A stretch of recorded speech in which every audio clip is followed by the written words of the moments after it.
Assalamualaikum warahmatullahi wabarakatuh. InsyaAllah pada hari ini saya akan membentangkan kajian kes saya.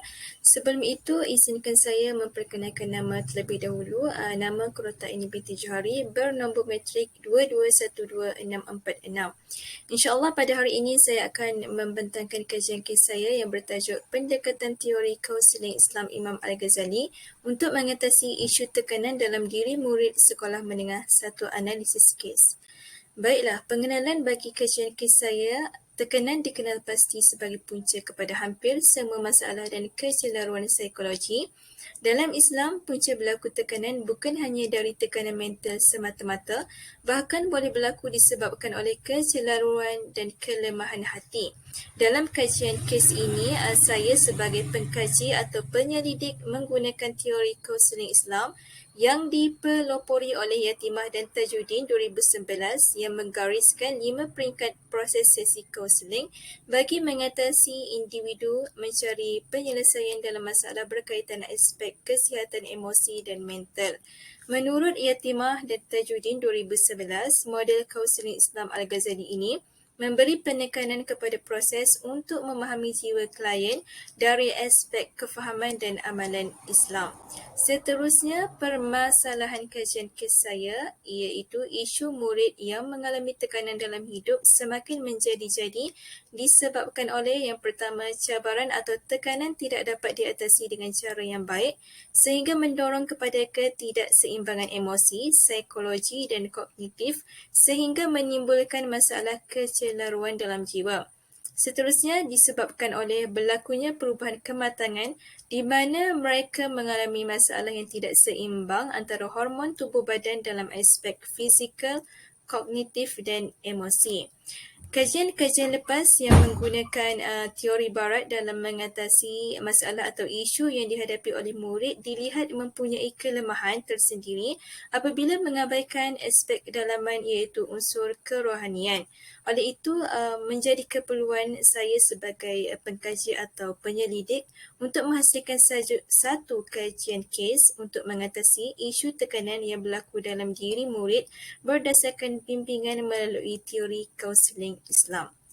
Seterusnya, objektif kajian kes saya ialah yang pertama, mengenal pasti punca tekanan dalam diri murid. Yang kedua, mengenal pasti teknik di dalam teori kaunseling Islam model Imam Al-Ghazali yang boleh digunakan oleh penyelidik untuk mengatasi tekanan dalam diri murid. Dan yang terakhir sekali, mengkaji perbezaan kesan yang dialami oleh murid dari aspek emosi, pemikiran dan tingkah laku sebelum dan selepas menjalani sesi bimbingan melalui teori kaunseling Islam untuk mengatasi tekanan. Seterusnya, permasalahan kajian kes saya ialah yang pertama, apakah punca tekanan dalam diri murid? Yang kedua, apakah teknik di dalam teori kaunseling Islam model Imam Al-Ghazali yang boleh digunakan oleh penyelidik untuk mengatasi tekanan dalam diri murid? Dan yang ketiga, sejauh manakah perbezaan kesan yang dialami oleh murid dari aspek emosi, pemikiran dan tingkah laku sebelum dan selepas menjalani sesi bimbingan melalui teori kaunseling Islam untuk mengatasi tekanan.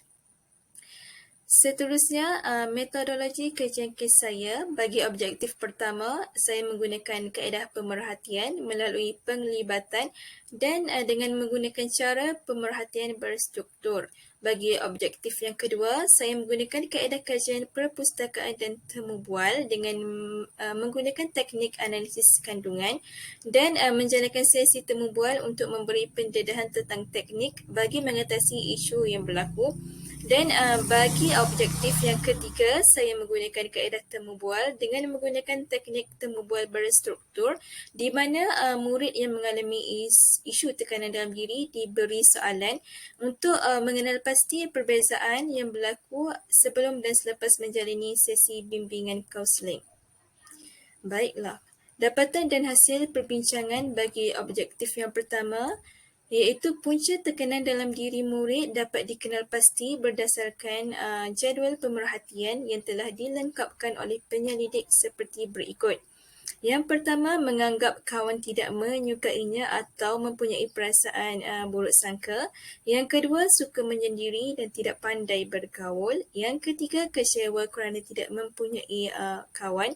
Dan punca yang keempat, mengalami kebimbangan yang melampau apabila diberi tugasan di dalam kelas, terutamanya ketika sesi pembentangan.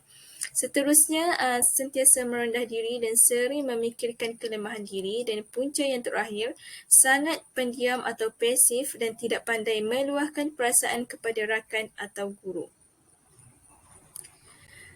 Baiklah, dapatan dan hasil perbincangan bagi objektif yang kedua iaitu 6 teknik yang boleh diaplikasikan oleh penyelidik untuk mengubati penyakit hati bagi mengatasi tekanan yang berlaku dalam diri murid menurut Imam Al-Ghazali ialah yang pertama, teknik al-musyaratah iaitu menetapkan syarat.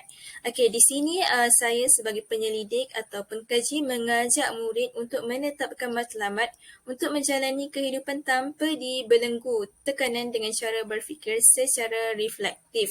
Yang kedua, teknik al-muraqabah iaitu pengawasan. Okey, di sini bermaksud penyelidik menjelaskan bahawa bagi pelaksanaan matlamat atau tekad tersebut perlu disusuli dengan proses pengawasan bahawa Allah Maha melihat segalanya. Dan teknik yang ketiga al-muhasabah iaitu audit atau semakan. Okey, di sini bermaksud penyelidik mengetengahkan refleksi amalan diri murid untuk penambahbaikan ke arah yang lebih positif. Dan yang keempat, al-muaqabah iaitu dendaan. Okey, di sini penyelidik meminta murid untuk membuat dendaan sebagai tegahan untuk berhenti melakukan sesuatu yang tidak disukai oleh Allah Subhanahu Wa Taala. Dan teknik yang kelima iaitu al-mujahadah yang bermaksud bersungguh-sungguh. Okey, di sini penyelidik mengambil pendekatan dengan menerapkan nilai kesungguhan dalam diri murid dan menjadikan kisah Abu Darda yang sangat menjaga solat malam sebagai teladan dan inspirasi. Dan teknik yang terakhir iaitu al-mu'atabah yang bermaksud celaan. Ia merupakan inisiatif murid untuk mencela sifat lawamah dalam diri sendiri dan merupakan satu proses signifikan bagi menyedarkan murid bahawa kehidupan di dunia hanyalah sementara. Seterusnya, sebelum saya sebagai pengkaji atau penyelidik mengumpulkan data bagi objektif yang ketiga, saya menjalankan intervensi terhadap murid yang mengalami isu tekanan dengan menggunakan 5 peringkat proses sesi kaunseling Islam seperti mana yang digariskan oleh Yatimah dan Tajuddin 2011, iaitu peringkat yang pertama, ta'aruf. Okay, di sini penyelidik mengetuai bacaan Al-Fatihah kerana ia dapat melembutkan hati manusia. Dan penyelidik juga akan mengingatkan bahawa matlamat sesi kaunseling adalah proses untuk mencari jawapan dan Allah Maha Berkuasa menyusun jalan penyelesaian yang terbaik. Dan di sini juga penyelidik ada menyelidikkan sifat-sifat terpuji Allah Subhanahu Wa Taala. Seterusnya peringkat atau proses yang kedua iaitu meneroka diri dan masalah. Penyelidik membawa murid untuk bersama-sama muhasabah diri dan apabila murid tidak dapat mengawal emosi dengan baik, penyelidik, iaitu saya, cuba untuk memupuk sifat terpuji supaya sesi kaunseling mudah untuk dikendalikan. Kemudian proses yang ketiga iaitu kenal pasti punca dan jenis masalah. Di sini saya akan membuat rumusan secara terperinci masalah yang dihadapi oleh murid dengan kefahaman Islam yang sebenar dan konsep amar ma'ruf dan nahi mungkar juga diketengahkan oleh saya. Seterusnya proses yang keempat iaitu ubat untuk penyakit hati.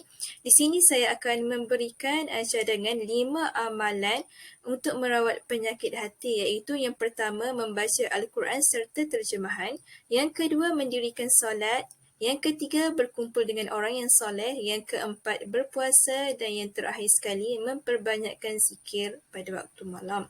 Seterusnya yang kelima iaitu proses yang terakhir di mana saya akan menilai perasaan murid setelah menjalani bimbingan kaunseling berdasarkan teori kaunseling Islam.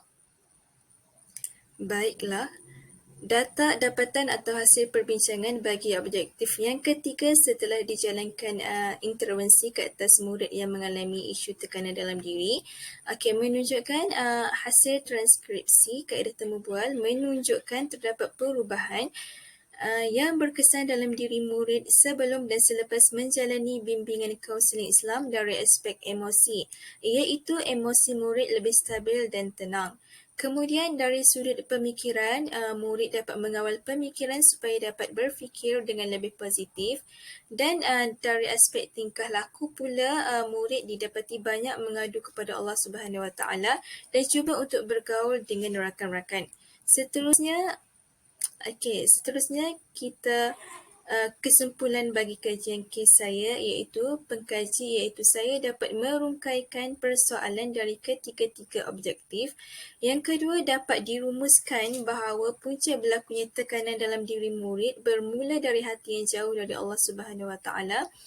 Dan secara keseluruhannya, intervensi yang dijalankan merupakan jalan penyelesaian yang terbaik kerana ia lebih berunsurkan kerohanian yang menekankan hati atau jiwa yang bersih.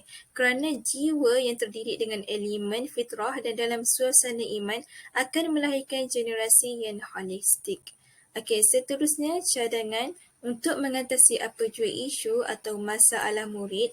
Pengkaji seterusnya boleh menggunakan pendekatan teori kaunseling Islam psikospiritual yang menekankan penggunaan ayat Al-Quran dan As-Sunnah yang dikhususkan untuk murid yang beragama Islam. Yang seterusnya ialah pengkaji yang akan datang juga boleh menggunakan pendekatan teori kaunseling Islam Imam Al-Ghazali yang dipelopori oleh Salasiah Hanin.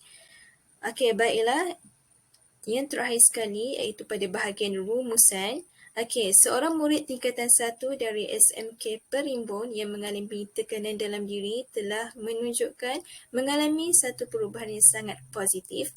Yang kedua iaitu rumusan yang kedua, individu yang telah berjaya mengurus tekanan dalam kehidupan seharian, walau apa sahaja yang dihadapinya akan dapat mengecapi kebahagiaan yang sebenar, kebahagiaan yang hakiki di dunia dan akhirat.